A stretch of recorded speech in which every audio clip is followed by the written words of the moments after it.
It's interesting with a lot of royal stories because, of course, in the fullness of time, you truly do find out exactly what the true story was behind the headline.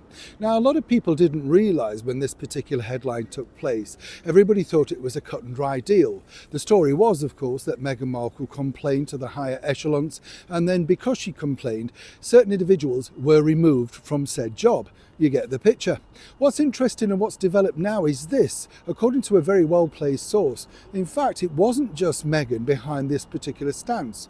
There was somebody else involved also.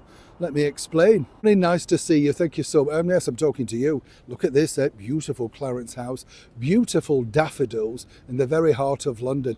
What a place, eh? When you think about it, so much history, and when you think also what's gone on here, those now famous, infamous parties by the late Queen Mother. I love walking on this particular area because when you see all of those thousands of people that have strode along the Mall for those big events, whether it be during the VE Day celebration, Second World War, everything's happened here. And when you turn up on a quiet day, it's nice to sort of imagine what it must have been like in that particular period. History is around us, as I say, every single day. And I know this sounds kind of like strange saying this, but I'm sure you'll agree, the daffodils return every year, brand new, busting with pride, only for a short period, but they've seen it all, haven't they? I know, does that sound daft? Do you know what I mean? They literally keep returning back. Not many of us are lucky enough to keep doing that. You know what I'm saying? Sadly, life moves on and memories and history gets wiped off, doesn't it? It's a little bit like this story over here. Let me explain.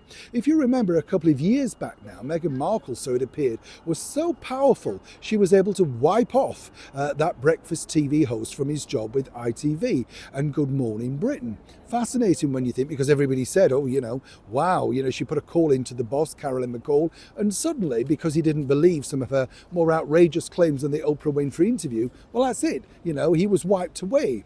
According to a very well-placed source, though, and this is what's truly evolved, is this. It wasn't just Meghan Markle herself. No. According to that very well-placed source, and as ever, we have to say allegedly, Prince Harry very much had a hand in this. Now, when you think about it, it does make perfect sense, simply because we've seen that said editor and Prince Harry have had a rather fractious relationship over the years. And, of course, both have been quite open about their dislike and distaste for each other. Let's not also forget that when Meghan first came to London and was desperate for fame, desperate to meet anybody, and quite frankly, desperate to get in the headlines, she befriended this said ex-newspaper editor come television presenter. You get the picture.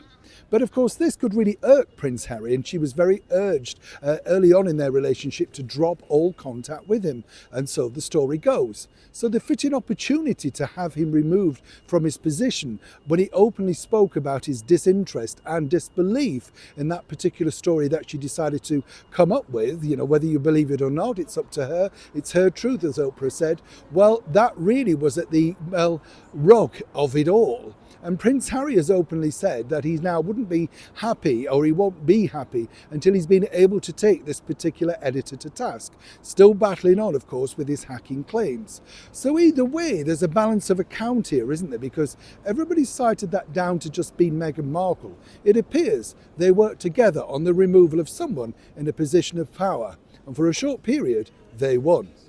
Neil Shawn, Clarence House, London.